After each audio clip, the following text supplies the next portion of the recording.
ஒரு கிராமத்தில் அழகான தோட்டம் இருந்தது.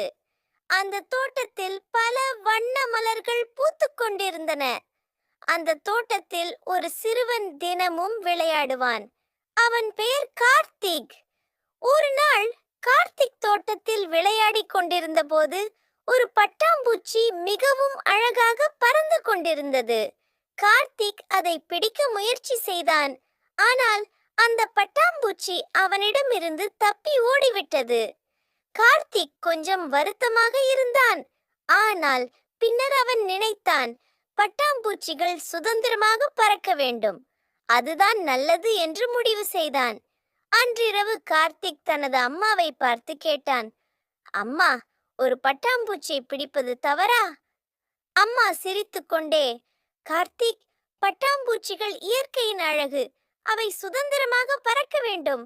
நாம் எந்த ஒரு உயிரினத்தையும் காயப்படுத்தக்கூடாது, அதுதான் நல்லது என்றார். அன்றிரவு கார்த்திக் நன்றாக தூங்கினான். காலையில் எழுந்து தனது தோட்டத்திற்கு சென்றான். அங்கு பல பட்டாம்பூச்சிகள் பறந்து கொண்டிருந்தன. கார்த்திக் மிகவும் மகிழ்ச்சியாக இருந்தான்.